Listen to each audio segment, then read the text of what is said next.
Nuevamente, hermanos, feliz sábado. Una vez más me uno a las bienvenidas que ya se dieron. Para todos los que llegaron esta mañana después del primer mensaje, nos da mucho gusto estar aquí, en esta iglesia, en esta ciudad, compartiendo el mensaje de verdad presente. Estamos unidos por un mensaje, y es el mensaje de verdad presente, el mensaje de los tres ángeles. Aunque nosotros estamos allá por Texas, ustedes están acá, pero el mensaje que predicamos es el mismo. Así que damos gloria a Dios por estar unidos, estar vinculados por ese mensaje. Y me da mucho gusto ver a los hermanos aquí de Cape Coral que llegaron. Dios les bendiga, hermanos, cuánto me alegra verlos acá. Y de la misma manera los que han llegado de Miami, los que han llegado de diferentes lugares, de diferentes iglesias. Es un gusto estar aquí con ustedes. Y que Dios les bendiga a todos, que su presencia del Señor aquí les santifique sus vidas a cada uno. Quiero agradecer que están apoyando la obra del Señor aquí con el ministerio del Evangelio Eterno. Gracias a Dios este ministerio ha perseverado en la misión que Dios le ha encomendado y ya por varios años se ha mantenido haciendo esta obra. Dios sin duda ha sido bueno y ha provisto de todo lo que se requiere para que la obra avance. Y el Señor pues inspiró al pastor Pérez para que hiciera la obra así con los medios de comunicación. De la misma manera nosotros por allá, solamente que no nos hemos lanzado a lo de los periódicos, pero me llamó eso la atención de los códigos postales. Creo que podemos unirnos nosotros con ustedes, dando códigos postales de por allá, dando el dinero para que estos periódicos también se distribuyan allá. Así que gracias a Dios porque este ministerio ha tenido esta visión y Dios lo ha ayudado a perseverar. Yo quiero animarlos, hermanos, a que apoyen este ministerio con sus recursos, que no dejen ustedes de dar diezmos y ofrendas para que este ministerio haga la obra. Dios es el que está al frente de la obra y Él es el que provee los recursos, pero lo hace a través de hijos e hijas fieles que Él tiene en cada ministerio. Nosotros por lo menos allá dependemos siempre de lo que Dios nos da a través de hermanos y hermanas que de diferentes partes nos envían recursos. Ahora que estamos prácticamente pues embarcados, digamos así, en este gran proyecto médico misionero, he podido ver, hermanos, cómo la mano de Dios obra proveyendo los recursos que se necesitan en el momento preciso. Yo he estado estos días atrás comentándole a mi esposa, ahora que ya tuvimos los primeros pacientes ahí en el lugar humilde que es el Centro de Estilo de Vida Los Tres Ángeles, le decía a mi esposa, nosotros vamos a necesitar aquí yo no sé cómo le dicen en otros países, pero en mi país le dicen un microbús, combi le dicen en México, que es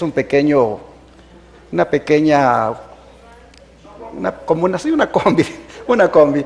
Yo creo que entienden ese término combi todos aquí, ¿verdad? O sea, es un pequeño vehículo que no es ni bus, sino que es pequeño. Pero vamos a necesitar, le digo yo, para sacar a los pacientes y llevarlos a hacer sus terapias de agua salada en el mar. Vamos a necesitar llevar a estos pacientes también a veces a otros lugares para hacer algunas terapias. Y necesitamos ese microbús o combi para poder transportarlos. Y como yo veo cómo nos va llevando el Señor y cómo van entrando los recursos, yo digo, pues para eso no hay, para eso no tenemos. Pero miren cómo es Dios. Allí estoy sentado y me acaba de entrar un texto del hermano que nos regaló el terreno. Tenía el tiempo de no escribir y dice, les voy a leer el texto.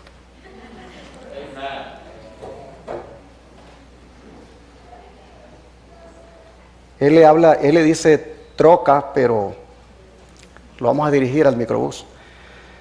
Dice, seleccione la troca adecuada para el uso del ministerio y yo con la ayuda de Dios se la pago. Preferible que sea nueva para que la usen por muchos años. Bendiciones. Señor, de verdad que dan ganas de llorar, hermanos. de ver cómo Dios te pone lo que necesitas en el momento apropiado. Como él sabía que esta semana, estos días atrás, con mi esposa le decía, vamos a necesitar ese vehículo. Pero Dios le dice a él, dáselo ahorita que lo necesita. Así que le doy gloria a Dios, hermanos, porque así va llevando el Señor estos ministerios. Estos ministerios avanzan por fe. Hacemos cosas por fe, sin tener los recursos, pero Dios los da en el momento en que nos ponemos a trabajar para Él. Por eso agradezco a Dios el apoyo que ustedes puedan dar aquí, y agradezco a los hermanos que también nos apoyan a nosotros allá con esos diezmos y ofrendas que nos envían, porque de esa manera es como vamos llevando adelante esta misión. Ahora, como dije ayer, agitando el brazo derecho del mensaje del tercer ángel, como es la Reforma Pro Salud y la obra médica misionera, haciéndola gratuitamente para las personas. Ahí las personas se sorprenden cuando dicen, ¿y cuánto nos van a cobrar? Nada les decimos. Y llegan, hermanos, solo les decimos que lleven sus implementos, lo que necesitan, y les hacemos sus terapias. Todos los días les hacemos masajes en los pies, todos los días les hacemos masajes en las extremidades, les hacemos esas hidroterapias, barroterapia, helioterapia, salir a caminar, las inhalaciones. Llegó un hermanito sobreviviente del COVID que sus pulmones habían quedado bien dañados, apenas podía respirar, apenas podía hablar, y comenzamos a hacerle las terapias, las inhalaciones, y hermanos, en poquito tiempo, como los 3 días, ese hermanito estaba hablando fluidamente, tenía una energía, tenía mucho aire. Dios estaba haciendo la obra con él. Otro hermano llegó con 400 de azúcar, de elevada, 400, y llegó allí y comenzamos a hacerle los tratamientos, primero la dieta, y ya cuando comenzó con la dieta le hicimos la prueba de los signos vitales, y imagínense ustedes, de 400 que había llegado, ya le había bajado a 200. Seguimos con los tratamientos, siguió en el proceso, y después le bajó a 105, y seguimos, y después le quedó en 88. Toda gloria al Señor. Dios, hermanos, cura a través de los remedios naturales. Dios cura a través de la dieta. Y cuando vemos esas cosas maravillosas, decimos, esta es la obra que vamos a hacer en el tiempo final. Como dice la sierva del Señor, no habrá más obra ministerial, sino solamente obra médica misionera. Entonces, así estamos ahora allá, por 4 canales de televisión, predicando el mensaje de los 3 ángeles, por una radio también, y ahora con el proyecto médico misionero, como es el Centro de Estilo de Vida Los 3 Ángeles. Y Dios, hermanos, como está con ustedes aquí, está con nosotros allá. Solo les pedimos sus bendiciones para que el Señor siempre nos provea de los recursos, de todo lo que necesitemos, y que la obra de Dios no se detenga por falta de recursos. Bueno, hermanos, vamos entonces a continuar con nuestra temática de hoy. Cuando estaba pensando qué puedo llevar allá a Florida, el Señor me ilumina con ese tema. ¿Por qué no preparas a los hermanos para la gran crisis que viene? Y entonces el Señor me ilumina este tema, preparándonos para la gran crisis de la historia. Y yo no tenía, hermanos, más que solo el título. Y ahora, Señor, ¿qué hago? Y comenzó el Señor a darme los temas. Y fue así como ayer estuvimos inmiscuidos en ese análisis, porque vamos a vernos enfrentados a una crisis como la que Pablo tuvo, es decir, la de comparecer ante gobernantes, la de comparecer ante autoridades. Y esa será una crisis porque no es que vamos a comparecer delante de ellos porque nosotros les vamos a ir a tocar la puerta y queremos hablar con ellos, sino porque nos van a llevar, y nos van a llevar allí denigrados, nos van a llevar allí por calumnias, por malos informes. Y la hermana White dice que tenemos que estudiar la Biblia, porque ahí vamos a ir a dar testimonio de nuestra fe. Así que la mejor manera, decíamos anoche, de prepararnos para esa crisis es estudiando como nunca la palabra de Dios. Y esta mañana hemos visto que vinculado a la crisis, pues estará un decreto de muerte. Y la manera de enfrentarlo, o de prepararnos para enfrentarlo, es teniendo el valor, la confianza y la devoción que tuvo Esther.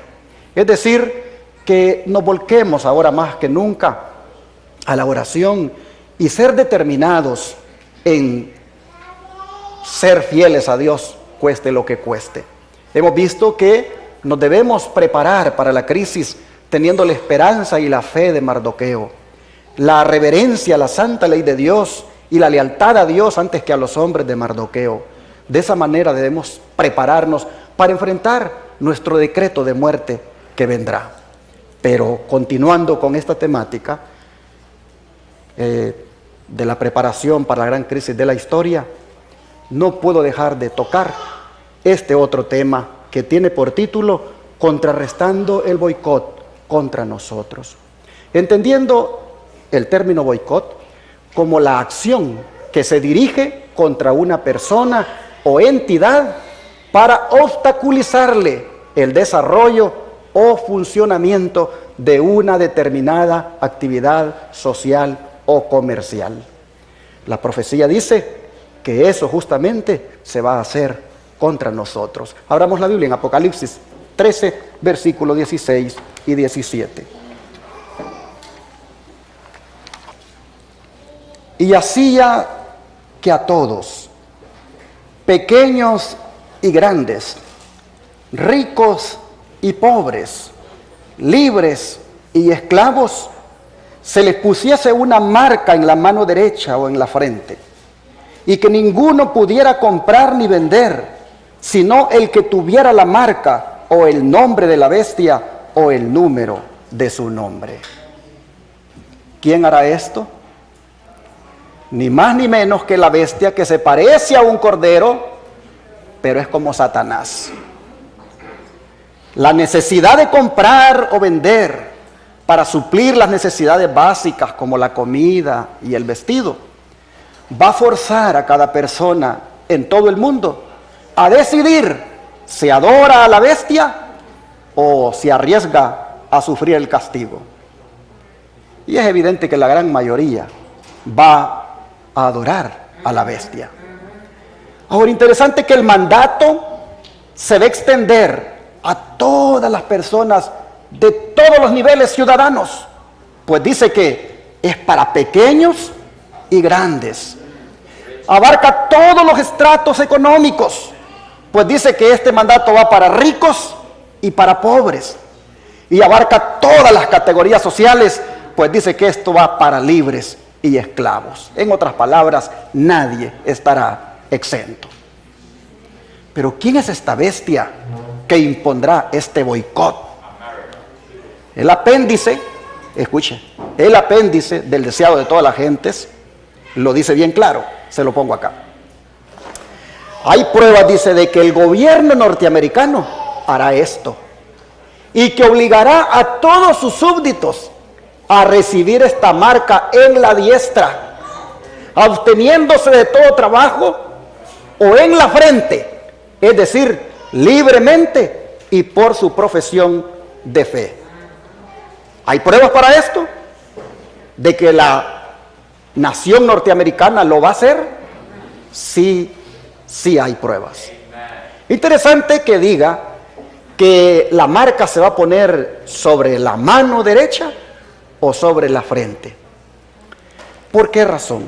Porque la marca está dedicada o está diseñada para afectar los pensamientos y las acciones. Está diseñada para que la aceptes por convicción o para que la aceptes por conveniencia. Y en verdad, dice este apéndice, el deseo de todas las gentes, en verdad, dice, las pruebas abundan de que la nación norteamericana va a hacer esto. Ya varios estados, dice, por separado, han perseguido a los que realizaban trabajos comunes en domingo. Por la multiplicación de las decisiones judiciales contrarias a la Constitución y al verdadero espíritu americano, y por la enorme presión de los entusiastas religiosos sobre los magistrados, la nación de los Estados Unidos se está dirigiendo hacia el fin lógico de los pasos ya dados, a saber, una unión completa de la Iglesia y el Estado, y la elevación del domingo al estado de ley. ¿Qué vendrá luego? Habrá quienes, dice, en conciencia, obedientes a Dios y a su palabra, no podrán observarla. No podrán rendir obediencia al estandarte de otra potencia. ¿Por qué? Porque nuestra potencia es Jehová de los ejércitos. Dice, no podrán rendir obediencia al estandarte de otra potencia, por motivos de conciencia. Por lo tanto, dice, las leyes se volverán más estrictas, pero serán violadas por razones de conciencia. ¿Por parte de quiénes van a ser violadas? Por los adventistas de corazón, por los que de verdad, hermanos, estén comprometidos con la verdad presente para este tiempo. Ellos, por motivo de conciencia, no van a aceptar esa marca, que como ya lo está diciendo aquí, no es otro día que el domingo, siendo impuesto como día de descanso por ley. Dice que el gobierno, cegado y lanzado en su carrera fatal, creerá necesario mantener su falsa dignidad. Impondrá multas y penalidades cada vez más severas, hasta la confiscación de los bienes. A ver, en el tema anterior, ¿quién le quitó los bienes o quién había ordenado que le quitaran los bienes a los judíos? Amán. Amán, el decreto decía, denle muerte y quítenle los bienes. Oh, aquí estamos viendo que la nación norteamericana impondrá multas y penalidades cada vez más severas y hasta la confiscación de los bienes y la privación de la ciudadanía. ¿Cuánto te costó hacerte ciudadano de esta nación? ¿Cuántos años tuviste que esperar? Pues bueno, hasta la ciudadanía te la van a quitar si no te sometes a esta ley de aceptar la marca de la bestia. Y ahora mire, se lo puse en rojo para que vean lo que, por eso es que le puse contrarrestando el boicot contra nosotros. Los herejes no podrán ni comprar ni vender. ¿Serán cómo? Boicoteados. Los herejes. ¿Quién es un hereje? Todo aquel que disiente de la doctrina oficial que se establece por ley. Dice, serán boicoteados. Y aún más dice, si persisten en lo que un gobierno cegado llama obstinación, serán considerados traidores. Y el castigo que merece la traición es ¿qué cosa? La muerte. Igual como lo vimos en el tema anterior. La profecía declara, dice, que el gobierno de los Estados Unidos llegará aún a decir que a los tales se les ha de dar muerte. Lo ya explicado demuestra que el camino en el cual ha entrado ya la nación de los Estados Unidos conduce lógicamente a este fin. Y no solo esto, sino que su influencia al respecto hará retroceder al mundo a la Edad Media, a la ruina completa de la Iglesia y el Estado. Los que no saben estas cosas pueden tratarlas como increíbles, mas si tan solo quieren investigar, pueden comprenderlas. Ahí está en el apéndice El deseo de todas las gentes, página 781. Así entonces nosotros vemos que el boicot lo impondrá esta nación contra aquellos que no quieran aceptar la marca de la bestia. Esto, hermanos, ¿qué va a provocar en nosotros? De acuerdo a la temática, va a provocar una crisis, va a provocar una angustia, porque imagínate el cuadro, solo piénsalo. Necesitas comprar la comida de tus hijos, necesitas comprar alguna medicina, necesitas comprar comida, tantas cosas básicas, y no podrás a menos que tengas la marca de la bestia, que no es otra cosa que aceptar, porque el domingo por obligación es el día que hay que guardar. Hermanos y hermanas, no podemos sustraernos a esa realidad, ni dejar de pensar. No podemos caer en lo que caen algunos, como es el negacionismo, y decir, prefiero no escuchar de eso, prefiero no estudiar de eso y no quiero saber nada de eso. No podemos caer nosotros en eso, porque está escrito para que nosotros vayamos, hermanos, preparándonos para eso. La crisis nos va a llegar, querramos o no. Nos llegó ya en cierta manera, pero esto no es nada. La angustia va a llegar. Se habla de un previo tiempo de angustia en el cual nos vamos a ver involucrados. Esta angustia que será provocada por estas circunstancias, imagínense ustedes cómo habrá sido la angustia que tuvieron nuestros antepasados. Por ejemplo, David. La Biblia habla de la angustia de David. ¿Qué les parece si vamos ahí al Salmo 25, verso 17?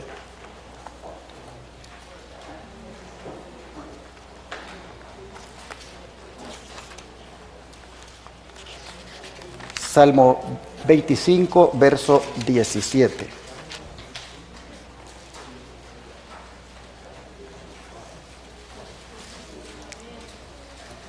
Dice: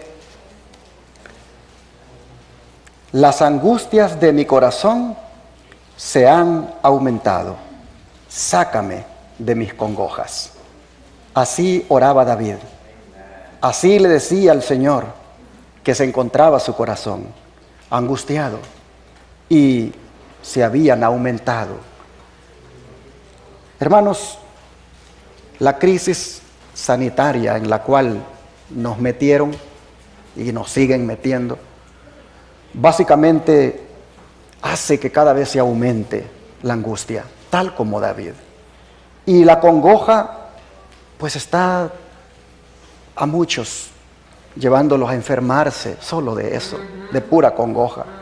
Pero nosotros encontramos aquí a David orándole a Dios y diciéndole cómo se encontraba, la condición en la que estaba. La angustia, hermanos, no es algo que nosotros deberíamos evitar. Siempre vamos a tener que pasar por ella. Solamente de que en la angustia, digámosle al Señor lo que le decía a David: sácame de esto, sácame de mis congojas, ayúdame a soportarla. Mire lo que dice el Salmo 31, verso 9, siempre en este contexto de la angustia de David. Salmo 31, verso 9. Ten misericordia de mí, oh Jehová, porque estoy en angustia. Se han consumido de tristeza mis ojos, mi alma también y mi cuerpo. Vean ustedes cómo estaba este siervo. Estaba lleno de angustia, de tristeza. Todo él estaba pasándola difícil. No somos los únicos que podamos estar enfrentando la crisis ahora, ni los que vamos a enfrentar la que viene. Estos siervos también lo hicieron, pero hablaban con el Señor, le contaban su condición y le pedían misericordia a Dios. Lo único que nos va a sostener a nosotros es la misericordia del Señor. Por lo tanto, hermanos, anhelemos esa misericordia, busquémosla en oración como lo hacía David. Miren ahora el Salmo 22, verso 11.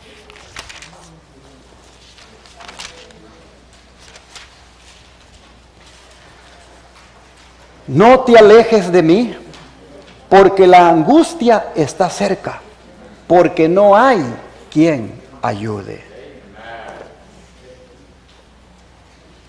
Nosotros vamos a pasar una situación parecida, donde no va a haber quien ayude humanamente hablando. Cuando no puedas comprar ni vender, cuando ese boicot económico contra ti por ser fiel se imponga, hermanos, no habrá quien ayude.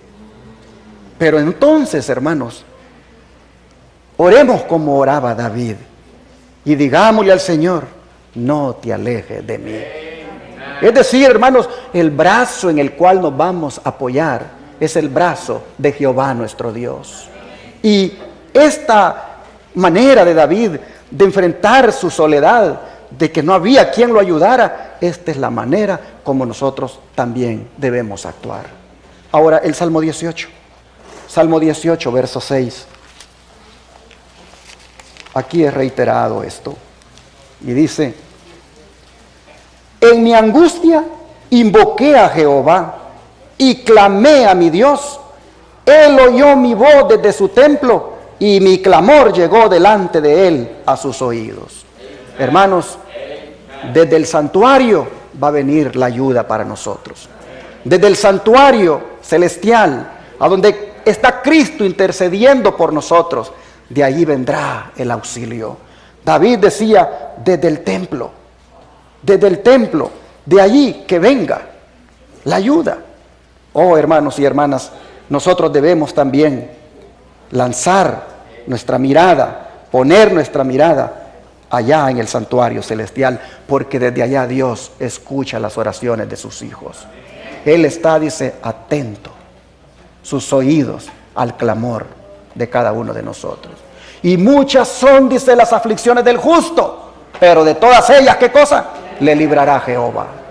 Así que, hermanos, nunca quitemos la vista del santuario, nunca quitemos el pensamiento del santuario. Cuando tú no puedas comprar ni vender, clama hacia el santuario y de allá vendrá la ayuda. Y luego miren ustedes el Salmo 23, verso 5, la seguridad que nos da. Aderezas mesa delante de mí, en presencia de mis angustiadores. Unges mi cabeza con aceite, mi copa está rebosando. Y el 6 dice, ciertamente el bien y la misericordia me seguirán todos los días de mi vida, y en la casa de Jehová moraré por largos días. Hermanos, en presencia de los que impongan el boicot, en presencia de los que nos angustien con el boicot, Dios va a aderezar mesa delante de nosotros. No se nos vaya a olvidar. No se nos vaya a olvidar. Cuando tú no puedas comprar ni vender, acuérdate, Él va a aderezar mesa delante de ti. ¿Cómo lo va a hacer? Yo no sé, pero Él ha comprometido su palabra aquí. La sierva del Señor comentando estas cosas, y de aquí para allá va a hablar el don profético. Porque el don profético pues tiene el mensaje adecuado para cuando esta crisis llegue. Nos dice la sierva del Señor, el tiempo de angustia está por llegar para el pueblo de Dios. Será entonces, dice, cuando se va a promulgar el decreto prohibiendo comprar o vender a los que guardan el sábado del Señor, y que los va a amenazar con castigos y aún la muerte si no observan el primer día de la semana como día de reposo. Ahí está. O aceptas el domingo, guardas el domingo y te sometes a la ley dominical para que puedas comprar y vender, o no, y no lo podrás hacer. Así que esto será un tiempo de angustia. Y hemos leído los versículos de cómo David manejó su angustia, cómo David, hermanos, en su angustia siempre al Señor, al Señor, al Señor, hasta que dijo, mesa adereza Él delante de mí. Entonces nosotros también, en la angustia que se va a venir por este boicot, la sierva del Señor dice que tenemos que prepararnos. Mire lo que dice: los adherentes a la verdad son llamados ahora para elegir entre desechar un claro requerimiento de la palabra de Dios o perder su libertad. Si renunciamos a la palabra de Dios y aceptamos las costumbres y tradiciones humanas, todavía se nos va a permitir vivir entre los hombres para comprar y vender y para que se respeten nuestros derechos. Pero si mantenemos nuestra lealtad a Dios, debe ser a expensas de nuestros derechos entre los hombres. Porque los enemigos de la ley de Dios se han unido para aplastar el juicio independiente de fe en asuntos de fe religiosa y para controlar la conciencia de los hombres. Evento de los últimos días, página 121. Entonces, mis hermanos, entonces va a ser el momento cuando tendremos que actuar como actuaron Pedro y los demás apóstoles.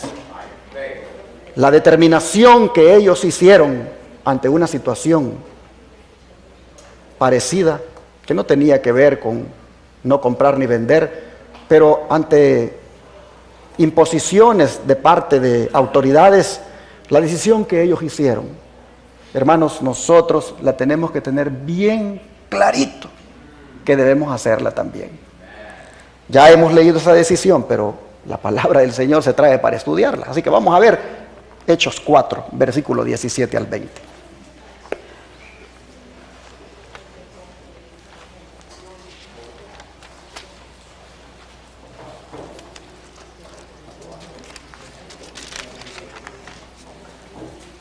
Hechos 4, versículos 17 al 20.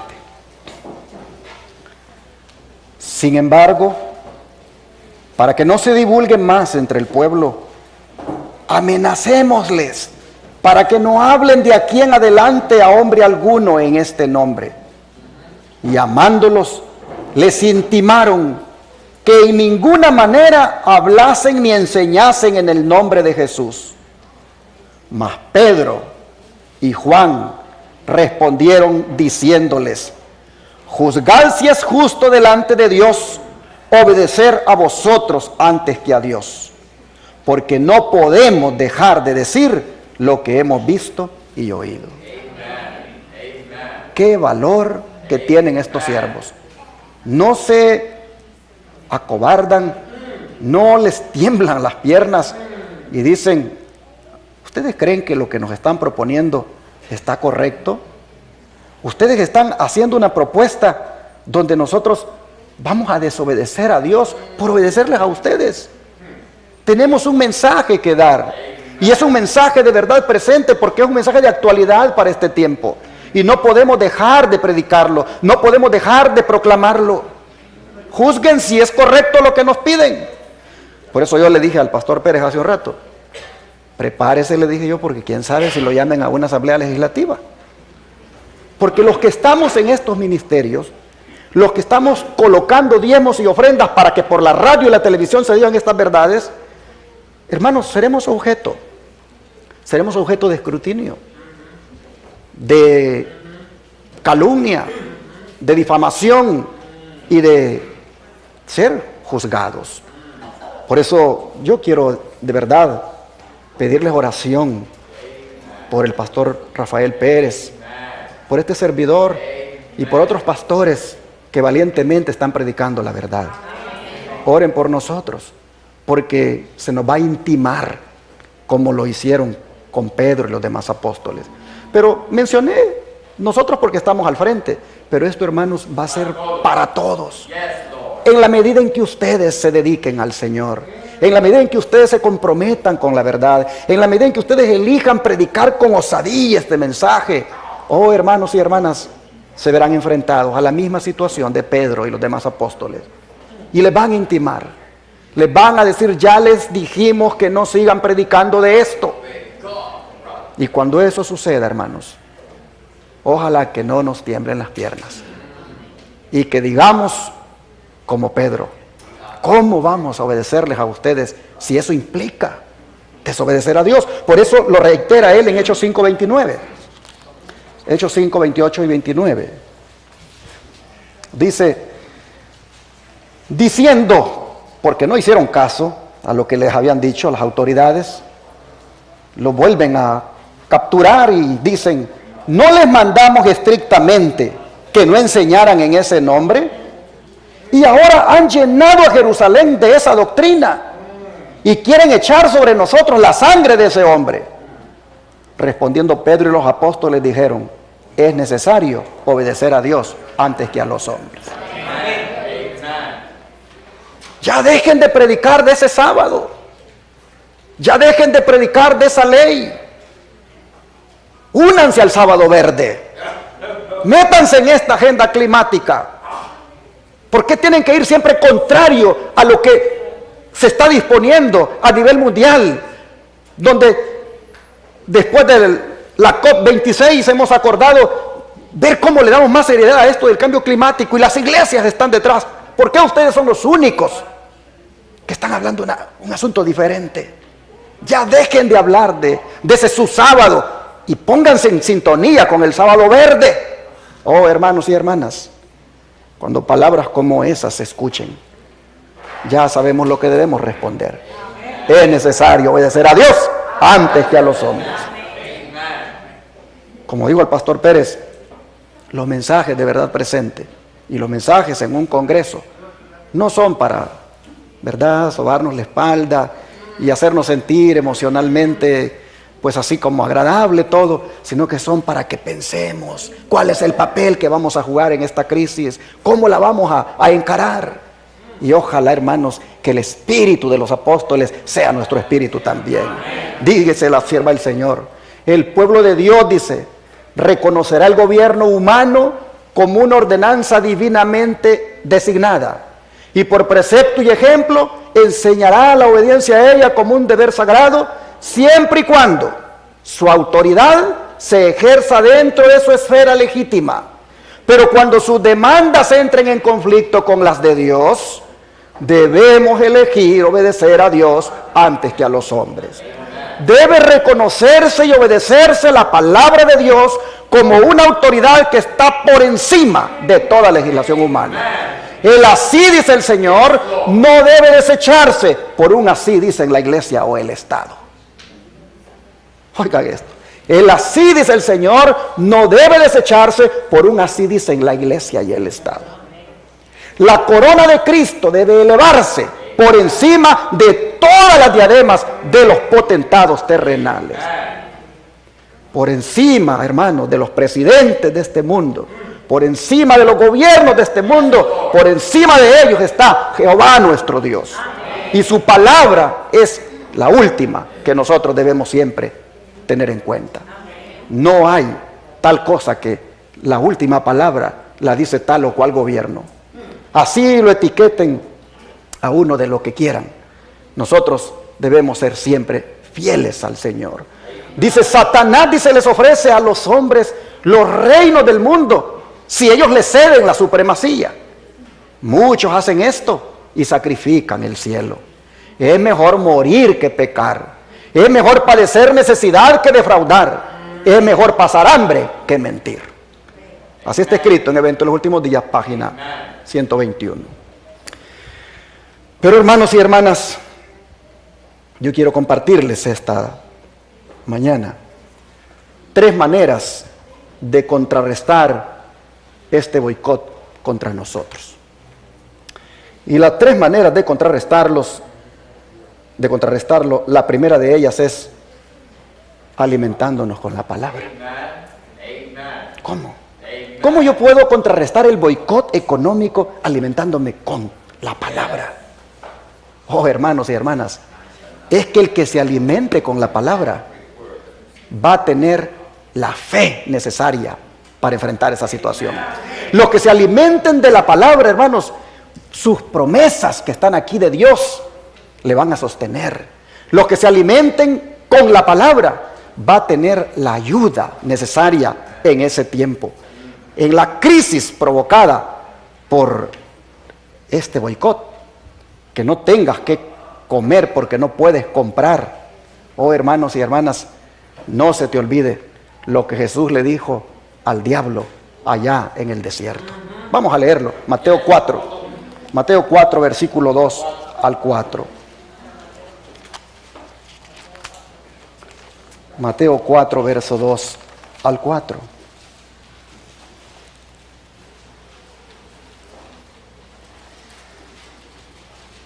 Y después de haber ayunado 40 días y 40 noches, ¿qué cosa tuvo? Hambre. Y vino a él el tentador y le dijo: si eres hijo de Dios, di que estas piedras se conviertan en pan.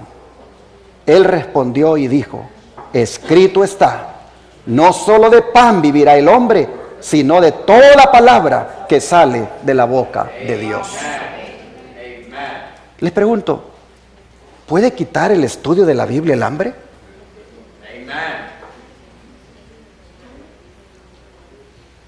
¿Puede quitar el hambre física el estar estudiando las Escrituras? Si Jesús, hermanos, pasó 40 días sin comer, dependiendo de su Padre, en comunión con su Padre, yo pregunto, ¿quién lo sostenía físicamente? ¿No era su Padre? Hermanos, ¿por qué nos manda la palabra de Dios a que ayunemos?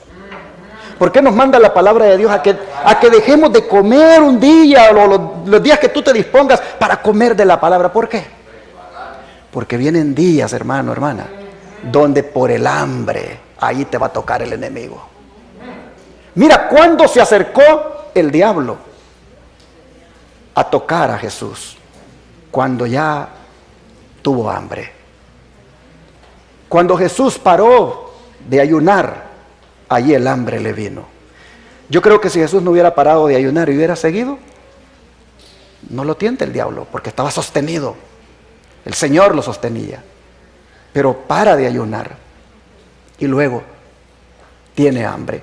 Cuando estaba demacrado, cuando sentía la necesidad de satisfacer el apetito, ahí viene Satanás y le dice: mira, tú tienes el poder para convertir estas piedras en pan. Así nosotros vemos, hermanos, que Jesús es tentado cuando la crisis provocada por el hambre es más fuerte. Pero ¿con qué se defiende él y qué es lo que dice él? Él dice que escrito está que no solo de pan vive el hombre, sino de toda palabra que sale de la boca de Dios. No solo de comida vive el hombre. Y ahora la sierva del Señor, Elena White, mire la aplicación que hace. No solo dice con el pan vivirá el hombre, mas con toda palabra que sale de la boca de Dios. Muchas veces, dice el que sigue a Cristo, se ve colocado en donde no puede servir a Dios y llevar adelante sus empresas mundanales. Tal vez le parezca que la obediencia a algún claro requerimiento de Dios le privará de sus medios de sostén. Satanás quisiera hacerle creer que debe sacrificar las convicciones de su conciencia. Pero lo único en que podemos confiar en este mundo es en la palabra de Dios. Pues dice: buscad primeramente el reino de Dios y su justicia, y todas estas cosas os serán añadidas. Aún en esta vida no puede beneficiarnos el apartarnos de la voluntad de nuestro Padre Celestial. Cuando aprendamos a conocer el poder de su palabra, no seguiremos las sugestiones de Satanás para obtener alimento o salvarnos la vida. Lo único que preguntaremos será: ¿cuál es la orden de Dios y cuál es su promesa? Y conociéndola, dice, obedeceremos la primera y confiaremos en la segunda.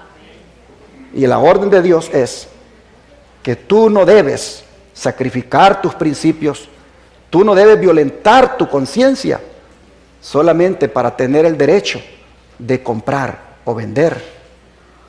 Hermanos y hermanas, esta crisis no va a ser fácil. Hoy solo la hablamos y la predicamos, pero cuando ya la tengamos enfrente, allí vamos a demostrar de qué calibre somos. Allí, hermanos, esto verdaderamente nosotros vamos a ver si como Cristo vamos a responder al que nos tiente.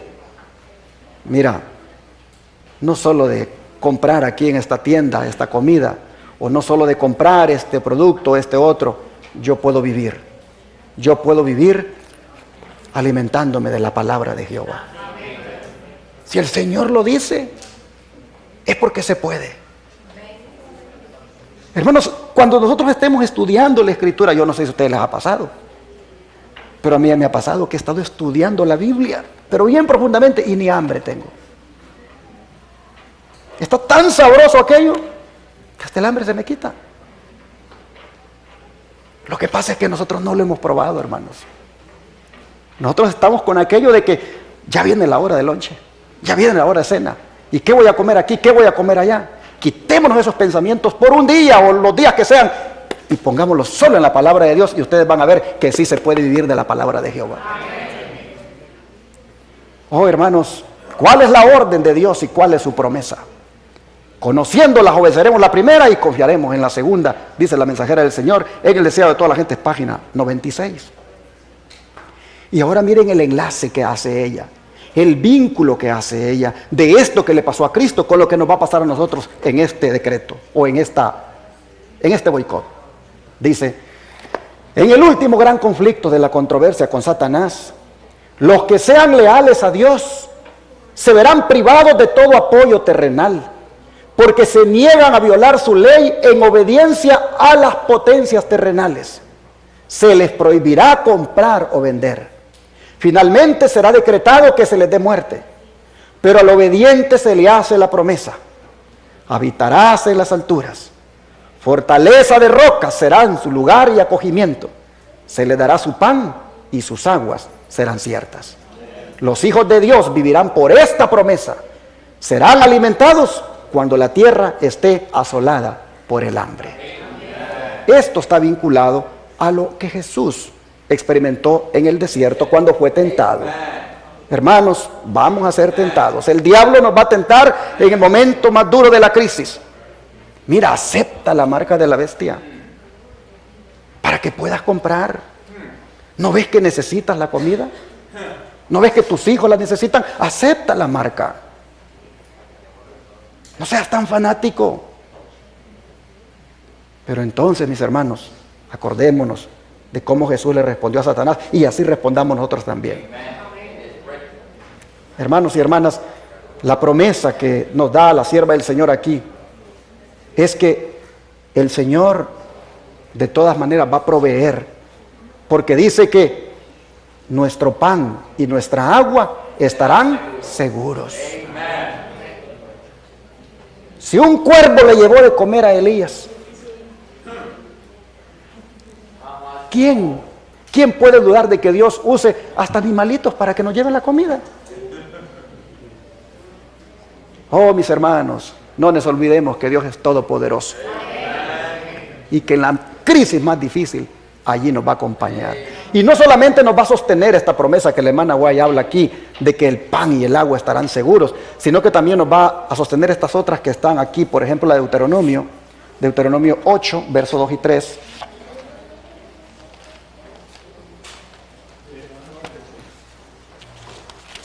Deuteronomio 8, versos 2 y 3.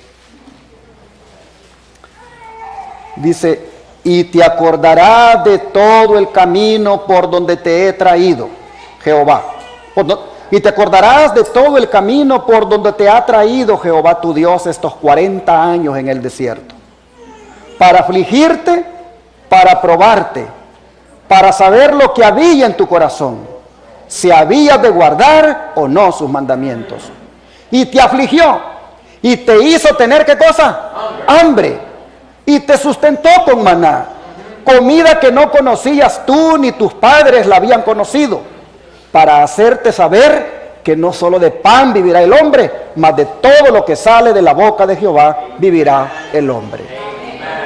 Y luego dice el verso 4: tu vestido nunca se envejeció sobre ti, ni tu pie se te ha hinchado en estos 40 años. Oh, hermanos y hermanas, ¿qué nos está diciendo el Señor acá? Yo tendré el control de todo. Acuérdense de los israelitas, 40 años. Y yo les di de comer un alimento que nunca habían conocido. Nunca se les hinchó el pie. Las sandalias nunca se desgastaron, porque Dios estaba cuidando de su pueblo. Así que no vayamos, hermanos, no vayamos a claudicar en esa hora difícil. Acordémonos de este sermón. Este día se nos recalcó que cuando llegue ese momento que no podamos comprar y vender, nos acordemos del pueblo de Israel, cómo Dios por 40 años les dio de comer. Y el tiempo que dure ese decreto, el tiempo, hermanos, que se imponga esa ley, el tiempo que pasemos, Jehová nos va a dar de comer. Ahora vea lo que dice el Salmo 37, versículo 19. Salmo 37, verso 19.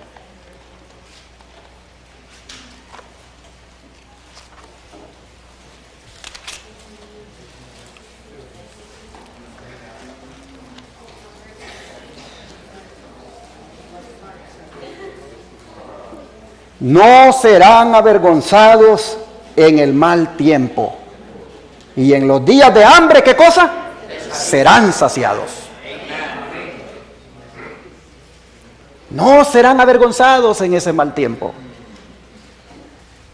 Dios va a proveer, Dios va a suplir.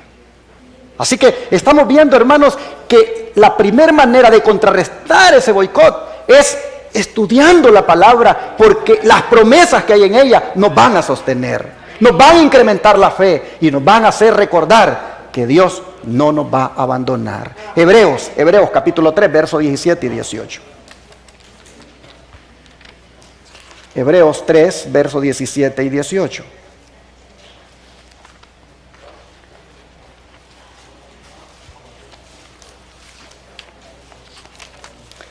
dice la Escritura. ¿Y con quiénes estuvo él disgustado 40 años? ¿No fue con los que pecaron, cuyos cuerpos cayeron en el desierto? ¿Y a quienes juró que no entrarían en su reposo, sino aquellos que desobedecieron? Y vemos, dice el versículo 19, que no pudieron entrar a causa de incredulidad. Hermanos, finalmente lo que nos va a perjudicar va a ser la falta de fe solamente. Pero el que tenga fe en las promesas de Dios, oh hermanos, ese tendrá la aprobación de Dios. Y por lo tanto Dios no lo va a abandonar. Aquí nos presenta el caso de algunos que aún viendo tanta protección del Señor, les falló la fe. Y por eso dice, no entraron a la Canaán. Bueno, mis hermanos, así nosotros vemos que estudiar la palabra de Dios es una manera de cómo contrarrestar el boicot que va a haber contra nosotros. Pero hay otra forma de cómo contrarrestar este boicot. Y esta es aprovechando este consejo que nos da la mensajera del Señor, como es el de salir ¿de dónde? De las ciudades. ¿De qué manera el salir de las ciudades puede ayudarnos a contrarrestar el boicot que va a haber contra nosotros? Bueno, dejemos que el espíritu de profecía hable. Una vez, dice, y otra, el Señor ha instruido a los miembros de su pueblo a que saquen sus familias de las ciudades y las lleven ¿a dónde? Al campo, donde puedan cultivar sus propias provisiones, porque en el futuro el problema de comprar y de vender será muy serio. Así que otra manera de contrarrestar el boicot económico es saliendo de las ciudades, donde en el campo podamos vivir, y allí dice cultivar nuestras propias provisiones. Ahora, dice, deberíamos prestar atención a la instrucción que se nos ha dado vez tras vez. Salir de las ciudades e ir a los distritos rurales, donde las casas no están apiñadas unas al lado de otras y donde estaréis libres de la interferencia de los enemigos. Sería bueno, dice, para ustedes que dejaran a un lado sus preocupaciones y encontraran refugio ¿a dónde? En el campo. Así está escrito en De la ciudad al campo, página 22. Este servidor, ahora que pasa más tiempo en el campo que en la ciudad, ha podido descubrir que de verdad este consejo es tan inspirado. Ahora que paso ahí, en ese lugar de Shepherd, Texas, veo la diferencia cuando ya voy a la ciudad. Cuando vamos de regreso para Houston o para Dallas, vemos la diferencia, el estilo de vida que se lleva en la ciudad. Y digo, no cabe duda de que el Espíritu Santo nos ha hablado y nos ha dicho desde hace mucho tiempo, váyanse a vivir al campo. Busquen allá una parcela donde puedan cultivar sus propios productos, para que cuando llegue a la situación de no poder comprar ni vender, Dios haga bendecir la tierra y de ahí el Señor te dé para comer. Oh hermanos, hay que encontrar refugio, dice, en el campo, para poder contrarrestar este boicot. Y sigue diciendo la sierva del Señor, si se cultiva la tierra, ella proveerá con la bendición de Dios para nuestras necesidades. No tenemos que desanimarnos en cuanto a las cosas temporales en virtud de fracasos aparentes, ni debiéramos descorazonarnos a causa de las demoras. Debiéramos trabajar el suelo en forma alegre, esperanzada y agradecidamente, creyendo que la tierra encierra en su seno ricas provisiones para el obrero fiel. Provisiones más preciosas que el oro o la plata. La tierra, ahí hay mucha bendición para nosotros. La mezquindad, dice, que se le atribuye es un testimonio falso. Mediante un cultivo, dice, adecuado e inteligente, la tierra entregará sus tesoros para beneficio de la humanidad. Las montañas y las colinas están cambiando. La tierra se está envejeciendo como ropa de vestir. Es cierto. Pero la bendición del Dios que preparó una mesa para su pueblo en el desierto no cesará jamás.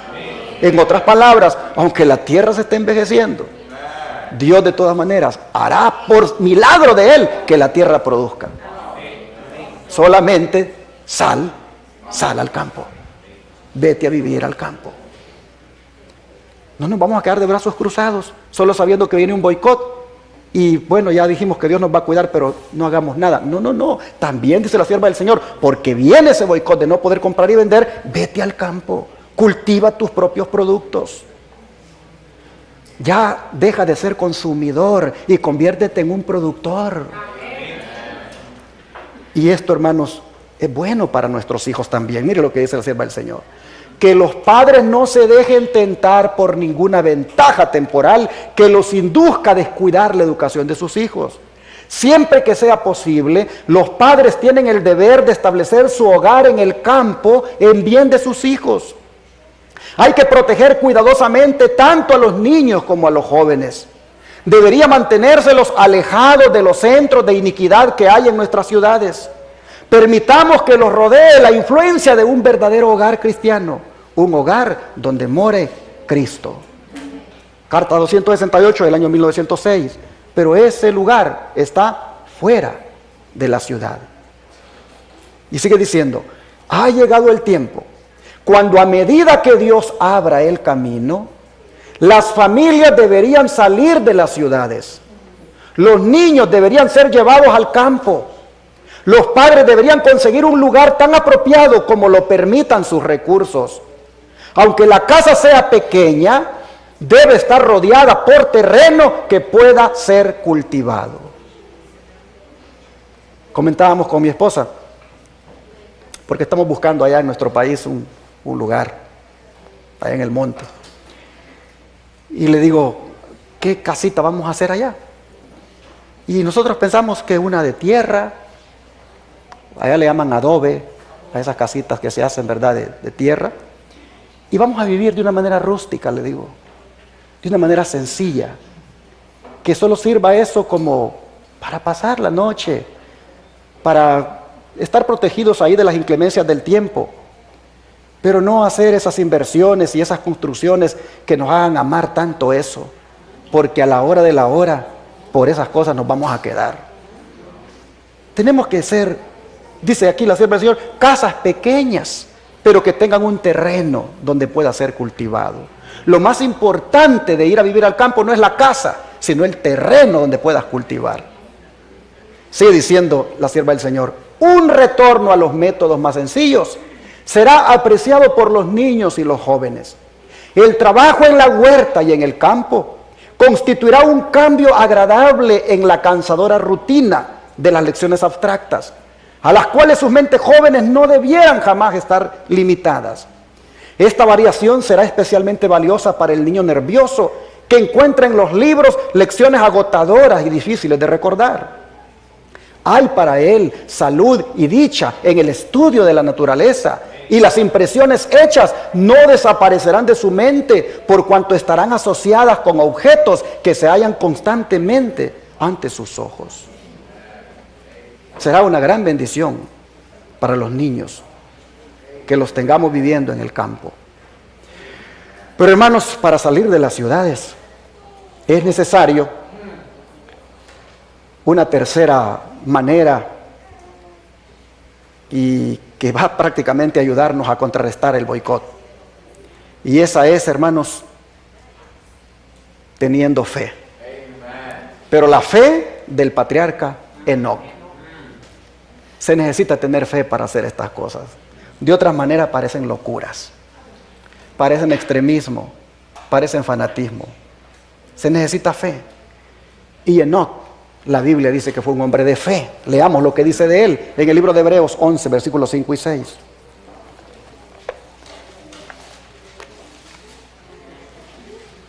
Hebreos 11, versículos 5 y 6.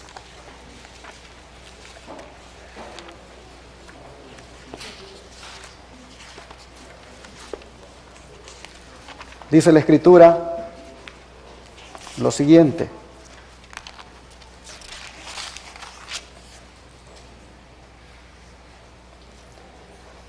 Pero sin fe, el versículo 5, por la fe Enoc fue traspuesto para no ver muerte, y no fue hallado porque lo traspuso Dios. Y antes que fuese traspuesto, tuvo testimonio de haber agradado a Dios. Porque sin fe es imposible agradar a Dios. Porque es necesario que el que se acerca a Dios crea que le hay y que es galardonador de los que le buscan. ¿Por qué Dios se agradó de Enoc?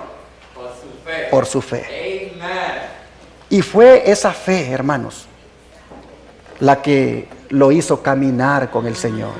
¿Por cuánto tiempo? Vamos a Génesis 5, versículos 23 y 24. Génesis 5, versículos 23 y 24.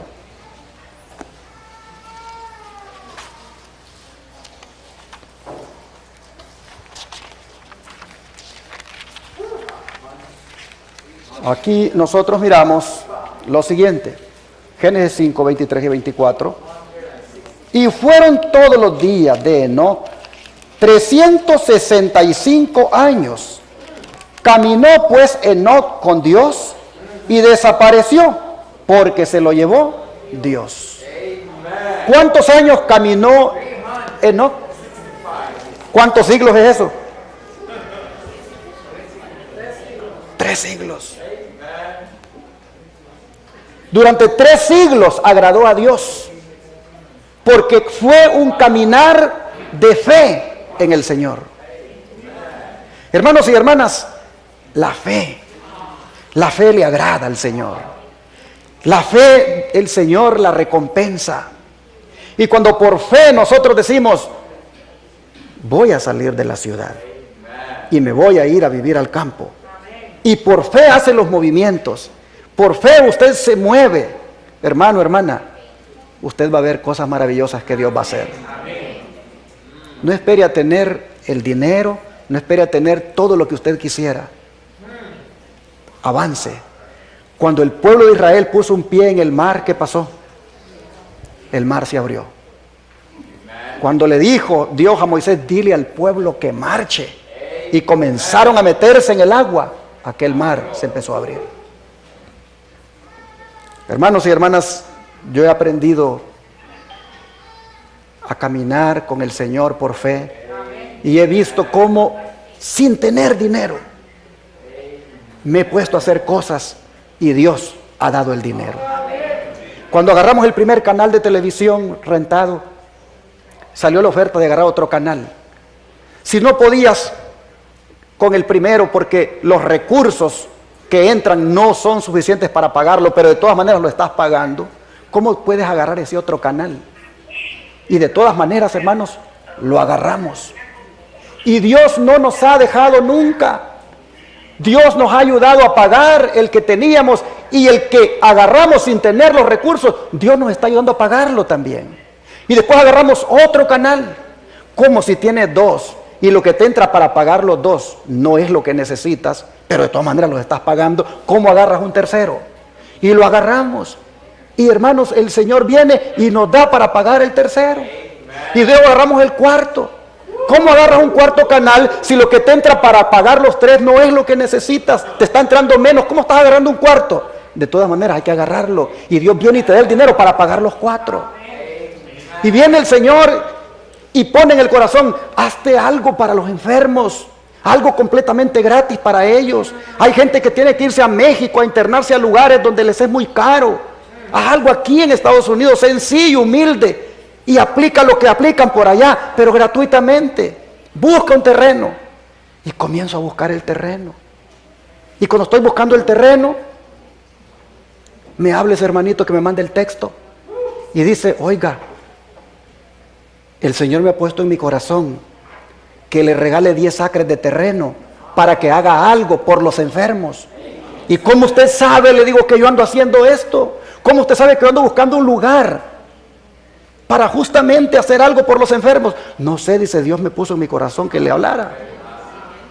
Entonces, hermanos, venimos y nos metemos a esto. Y hasta ahora Dios no ha parado de dar los recursos para hacer todo lo que se ha hecho. Hay que, hermanos, solamente avanzar, solamente ponernos a hacer para Dios, y Dios suplirá lo que haga falta conforme a sus riquezas en gloria. La fe. Necesitamos, hermanos, orar por fe. Como Enoc, miren, 3 siglos caminando con el Señor, un caminar de fe. Fue tan bonito ese caminar que dijo Dios, mejor vente conmigo ya, y se lo llevó. Mire lo que dice la sierva del Señor hablando de esto. El andar de Enoc con Dios no era en éxtasis o visión, sino en todos los deberes de su vida diaria. No se hizo ermitaño, ni se separó completamente del mundo, porque tenía en este mundo una obra que hacer para Dios. En la familia y en su trato con los hombres, como esposo y padre, como amigo y ciudadano, fue él leal y firme siervo de Dios. O sea, caminar por fe, andar por fe, no es estar en éxtasis, sino es hacerlo en todos los deberes de la vida. En medio de una vida de labor activa, Enoc mantuvo constantemente su comunión con Dios. Cuanto mayores y más apremiantes eran sus labores, tanto más constantes y fervientes eran sus oraciones. A más trabajo material, pues más oraba. Era un hombre, hermanos, que el trabajo material no lo esclavizaba al punto de que no tuviera tiempo para Dios. A más ocupaciones, más oraciones.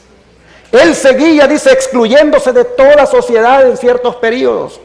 Después de permanecer por un tiempo entre la gente, trabajando para beneficiarla por su instrucción y ejemplo, se retiraba para pasar un tiempo en la soledad, con hambre y sed de aquel conocimiento divino que solo Dios puede impartir. Al comulgar así con Dios, Enoc llegó a reflejar más y más la imagen divina. Su rostro irradiaba una santa luz, la luz que brilla en el rostro de Jesús. Esa misma luz, dice, se veía en el rostro de Enoc. Al terminar, dice, esos periodos de comunión divina, hasta los impíos contemplaban con reverente temor el sello que el cielo había puesto sobre su rostro. Hermanos, cuando Enoc venía de la ciudad, venía del campo a la ciudad, los impíos podían ver en el rostro de él algo especial. De la presencia de Dios, hermanos, se irradiaba en su rostro una luz especial. Dice que su fe se volvía más fuerte, su amor más ardiente con el transcurso de los siglos. Para él, dice, la oración era como el aliento del alma. Él vivía en la atmósfera del cielo. Por la fe, dice Enoc, fue traspuesto para no ver muerte. Antes que fuese traspuesto, tuvo testimonio de haber agradado a Dios. Dios, dice, nos llama a una comunión tal. Como fue la de Enoc, debe ser la santidad de carácter de aquellos que serán redimidos de entre los hombres en la segunda venida del Señor. Obreros Evangélicos, página 55. Así que, hermanos y hermanas, la tercera manera de contrarrestar el boicot es teniendo la fe de Enoc para proceder a cumplir con lo que el Señor manda. Pero saben que Enoc tenía un dilema, y es el dilema que muchos de nosotros tenemos. Yo sé que el pastor Pérez lo ha de tener, porque yo lo tengo, lo he tenido.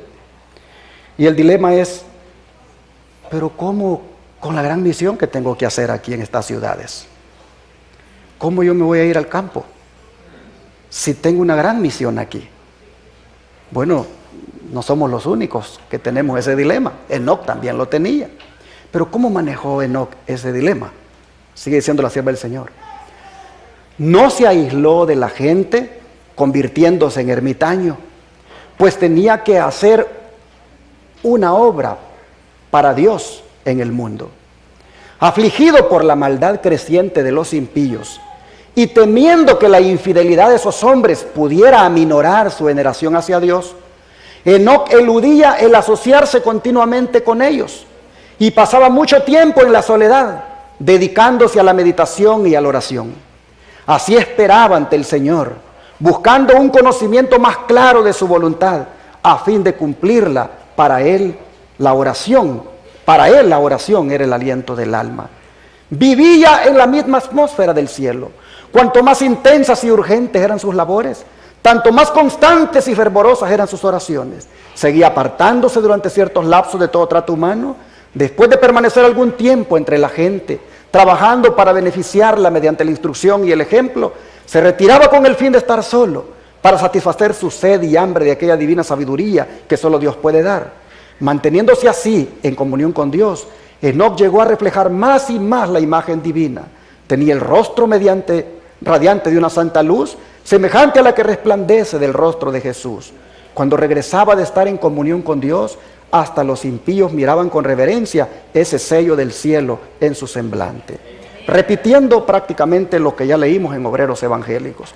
Esta mañana yo me estaba preguntando, ¿por qué Elena White dice unas cosas en unos libros y luego aparecen igual en otros libros? Y yo, cuando estaba haciendo esto, ¿por qué tengo que poner esto otra vez? Y yo, hermano, llegué a una conclusión, que cuando el Señor así lo ha previsto, de que se repitan las enseñanzas en otros lugares, es para que su pueblo les ponga atención y las ponga por obra. Cuando tú oyes un sermón ahora y el mismo lo vuelves a oír en otra ocasión, hermano, hermana, en vez de decir lo mismo está predicando, dale gracias a Dios porque el Señor quiere que escuches lo mismo para que lo pongas por obra. Así nosotros vemos que se recalca la bendición que Enoc recibía al vivir fuera de la ciudad. El dilema era que él no quería dejar su hogar en el campo para ir a la ciudad donde vería el crimen y el pecado, pero sin embargo sentía que Dios lo instaba a ministrar. Pues vea lo que dice. Enoc no puso su morada entre los impíos, no se estableció en alguna Sodoma pensando salvarla. Se ubicó junto con su familia donde la atmósfera fuera lo más pura posible. De ese lugar a veces iba a los habitantes del mundo con su mensaje recibido de Dios. Le era penosa cada visita que hacía al mundo. Veía y entendía algo de la lepra del pecado. Después de proclamar su mensaje, siempre llevaba de vuelta consigo hasta su lugar de retiro a los que habían recibido la amonestación. En otras palabras, hermanos, él venía a la ciudad, predicaba y algunas de las personas a las que les predicaba se las llevaba con él ahí al campo, para que fueran a experimentar lo mismo que él estaba experimentando. Ahora note qué sucedía con ellos. Algunos de ellos, dice, llegaron a ser vencedores y murieron antes que viniera el diluvio. Pero otros habían vivido por tanto tiempo rodeados por la corruptora influencia del pecado que no podían soportar la rectitud. Estos no retuvieron la pureza de la fe, sino que regresaron a sus antiguas prácticas y costumbres. Cristo Triunfante, página 51. Pero me gusta esto de Enoc, que no era egoísta. Es decir, él no vivía en el campo y solamente disfrutando todo para él, sino que él venía y compartía con los de la ciudad la bendición que estaba teniendo. Y aquí tenemos que aprender, los que estemos haciendo planes para salir de la ciudad al campo, o los que ya estemos en el campo, tenemos que aprender a no ser egoístas y ver si hay alguien a quien podamos ayudar. Esta semana me dio mucho gozo. Un hermano en Sonora, México, me escribe y dice: pastor, ya salimos al campo, agarramos varias hectáreas de terreno, pero hay 4 hectáreas que nosotros no las alcanzamos a atender. Así que dígale ahí en los Estados Unidos a un hermano o hermana, cualquiera que quiera venirse a vivir aquí, que aquí tiene tierra donde poner su casa. Y le digo: hermano, ¿y usted le va a vender a ellos? No, ¿cómo voy a vender? Dice. No, solamente que vengan y coloquen su casa y que aquí cultiven estas hectáreas. Hay 4 hectáreas aquí para poder cultivarlas. Así que, hermanos y hermanas, si alguno estuviera pensando salir de la ciudad y no tiene los recursos, yo le puedo compartir el número de teléfono de este hermano para que se ponga de acuerdo y pueda irse a vivir al campo, si así es su deseo. Pero no debemos de ser, hermanos, egoístas cuando a veces solo pensamos en nosotros y nuestra familia. en cultivar nuestros productos para nosotros. Cuando no se pueda comprar ni vender, pues nosotros sí vamos a tener aquí algo para comer y lo demás, que Dios los cuide. No, tenemos que ver, hermanos, cómo compartimos. Por eso me gustó el espíritu de una hermana, me dijo, yo voy a agarrar 40 hectáreas, porque Dios me dijo, estoy pensando en usted, que a lo mejor me dice, con el tiempo que se va a quedar acá, no sé cuándo el Señor le va a dar la orden de salir, pero estoy pensando también en otros hermanos, que podría ser que lleguen por ahí y yo les dé dónde quedarse. Hasta voy a ver, dice, si hago unas casitas allí, humildes y sencillas, para recibir a los que quieran salir. Ese espíritu, hermano, debe caracterizar a cada uno de nosotros cuando va a adquirir una propiedad en el campo. Bueno, nosotros vemos que Enoc vivía fuera de la ciudad. Solo venía a la ciudad a predicar. ¿Cómo resolvió el dilema? Bueno, viviendo a una distancia donde le permitiera poder venir a hacer su trabajo en la ciudad. En miniatura, yo lo estoy experimentando, porque paso más tiempo en el campo, ahí en Shepherd, y viajo casi 4 horas para Dallas, o viajo casi 1 hora para Houston, y perfectamente uno lleva la obra. Allá están los canales de televisión, yo tengo que ir porque tenemos que seguir llevando adelante el ministerio, pero solo vamos a lo que vamos a hacer y luego regresamos al campo. Y podemos disfrutar la bendición, hermanos, que hay en vivir en la naturaleza. Ahora, hermanos, ¿cuándo es que vamos nosotros a hacer esta decisión? No podemos ser como Lot.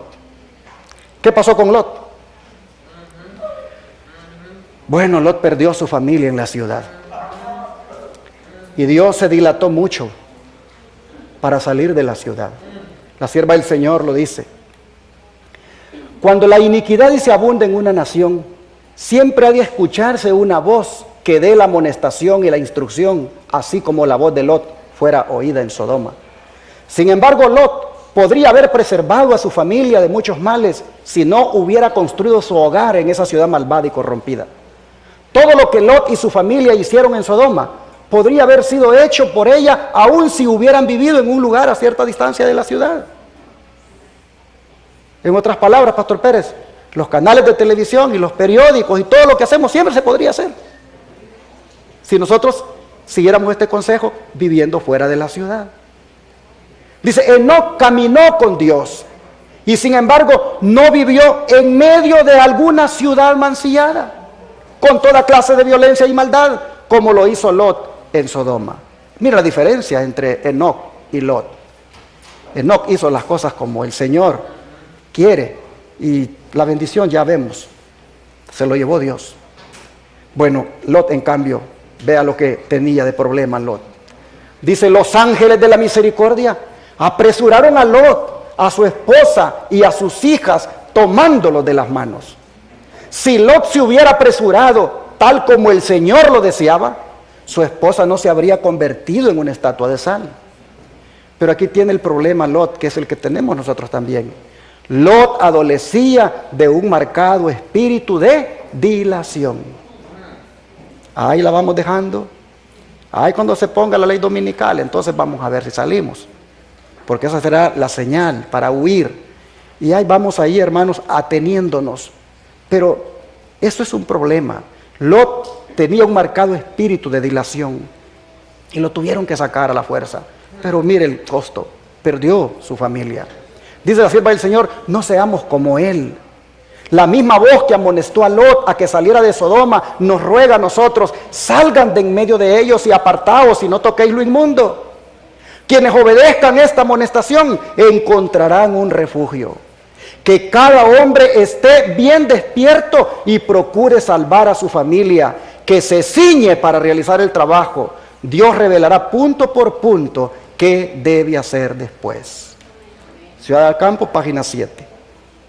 Hermanos y hermanas, no estoy con esto diciéndoles que hagan decisiones precipitadas, sin considerarlas en oración y sin planificación. Pero sí quisiera de que no nos durmamos tampoco. Que viendo lo que está sucediendo y lo que viene, vayamos haciendo un preparativo. Y si hay dinerito por ahí, hermanos, adquiramos una parcela fuera de la ciudad. Cuando veníamos aquí entrando en la parte norte de este estado, mirábamos unas partes que se puede vivir perfectamente allí, fuera de la ciudad, en el campo. Yo quisiera también decirles que no caigamos tampoco en una congoja, en una ansiedad por esto, si no tiene los recursos o si ciertas condiciones no le permiten hacerlo pronto. Porque de todas maneras, hermanos y hermanas, el control de los eventos finales lo tiene nuestro Dios. Habrá personas que posiblemente no puedan salir por alguna condición. Y puede ser que Dios las ponga a descansar antes de que venga la crisis. Habrá personas que no tienen los recursos para comprar, pero Dios puede proveer de alguien para que le comparta de la tierra, como este hermano de Sonora. Solo tenemos que orar y buscar y hablar, y Dios hará lo demás. Digo que no debemos caer en ansiedad, porque yo prediqué hace poco un tema sobre algunas personas que porque no pueden salir ahorita, porque no tienen para comprar, porque la condición física en la que se encuentran de salud no les permite hacerlo, pues llegan hasta desesperarse y se ponen enfermos por esto. Y yo mencionaba en ese sermón de que no se nos olvide que nosotros valemos más que los pajaritos y que valemos más que la hierba del campo y que el Señor, por lo tanto, verá cómo va a resolver esas situaciones. No quise en ese sermón minimizar la salida al campo, no quise minimizar el que hay que hacer esa decisión pronto en la medida en que se pueda, pero sí quise, hermanos, en ese tema darle esperanza a los que están agobiados y angustiados porque no pueden salir, porque no tienen los recursos. Y amonesté, debo reconocer que amonesté a aquellos que ya salieron y incluso a los que predican de que hay que salir, que la manera en cómo se expresan le ponen todavía más carga y ansiedad a los que no pueden. El mensaje es este, pero hermanos y hermanas, cada uno lo debe hacer en la medida en que Dios se lo permita. Cada uno debe hacerlo bajo la dirección de Dios. Nadie que porque ya pudo salir debería estar diciéndole a los que no pueden o a los que no lo han hecho, debería estar condenándolos por eso. Y ni mucho menos dar ciertas declaraciones como que pobrecitos de ellos. Porque hermanos, finalmente Dios tiene el control de todo. Y si Dios sabe que no vamos a poder soportar lo que viene, Él hasta nos puede poner a descansar antes. Lo importante es caminar como caminó Enoc con el Señor, con fe, tomados de su mano, confiando en Él y actuando, moviéndonos, ir viendo dónde puedo comprar, ir viendo dónde puedo, pues ir a vivir para cumplir con este consejo del Señor. Voy a terminar este mensaje diciéndoles que el Señor, en su misericordia, nos da salidas, nos da vías de escape, y esas son el campo. Vamos a terminar leyendo Ezequiel capítulo 3, versículo 22 y 23. Ezequiel capítulo 3, versículo 22 y 23.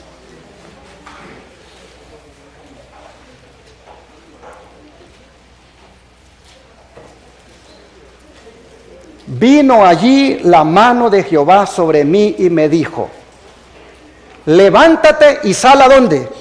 Al campo, y allí hablaré contigo. Y me levanté y salí al campo, y he aquí que allí estaba la gloria de Jehová, como la gloria que había visto junto al río Quebar, y me postré sobre mi rostro. Qué condescendencia, hermanos, la de Dios. La de venir para hablar con su siervo. Qué condescendencia la del Señor para venir a decirle a este siervo o darle las instrucciones de cómo debe hacer su ministerio. Pero le dice: sal al campo. Si le dice sal al campo es porque estaba en un lugar que no era el campo. Sal al campo y allí hablaré contigo. Me levanté, dice, y salí al campo, y allí me encontré con la gloria de Jehová. Allí me postré sobre mi rostro. Hermanos y hermanas, el Señor nos dice, a través del Espíritu Santo, salgan al campo. El Señor quiere sin duda hablarnos de una manera más directa en el campo. Sin duda el Señor quiere allí en el campo que desarrollemos nuestro carácter. Hermanos, el propósito de la salida al campo es para desarrollar el carácter de Dios en nuestra vida. Y si el Señor dice al Ezequiel, sal al campo para hablar contigo, ojalá, hermanos, que nosotros también lo hagamos dentro de la sabiduría de Dios, en el tiempo de Dios, con los recursos que Dios nos dé, pero que lo hagamos porque sin duda en el campo Dios nos va a bendecir. Así, de esa manera, he compartido hoy estas formas de contrarrestar el boicot contra nosotros. Pero sobre todo, no se nos olvide que la presencia de Dios estará a nuestro lado en todo tiempo. Por eso escogí ese himno 108, que es prácticamente el himno que da esperanza. En ese himno, hermanos, que yo le pedí al pastor Pérez, pongámoslo antes de predicar y al final, después que termine cada tema, pongamos ese himno, porque ahí, hermanos, yo encuentro una gran esperanza. Así que venga el decreto, que venga el boicot, y el Señor nos ayudará para enfrentarlo. Que Dios nos ayude a ser fieles y determinados para que podamos ver la mano de Jehová moviéndose y actuando en favor de nosotros. Amén. Vamos a arrodillarnos para orar.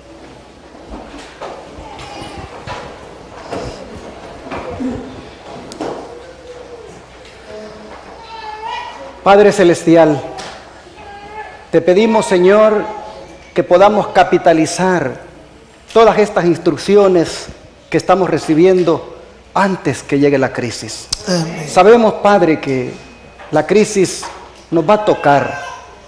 Esa crisis del boicot económico no la podremos evitar. Pero, Señor, te damos gracias, porque de antemano nos estás diciendo cómo podemos contrarrestarla, cómo podemos estar preparados para enfrentarla. Solo te pedimos, Padre, que cada una de estas instrucciones nos des fuerza de voluntad para obedecerlas. Nos des sobre todo, Señor, la fe necesaria para creer de que así como tú dices, si se hace, va a ser la solución. Oh Señor, te rogamos que nos ayudes de tal manera que nuestra fe se aumente.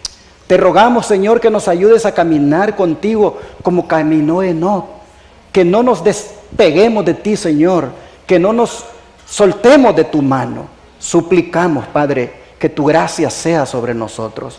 Y conforme las situaciones se vayan complicando, conforme la crisis se vaya acercando, conforme el día llegue, oh Señor, nosotros estemos fuertes espiritualmente, estemos, Señor, llenos del Espíritu Santo para que nosotros podamos enfrentarla con valor, con firmeza, con determinación.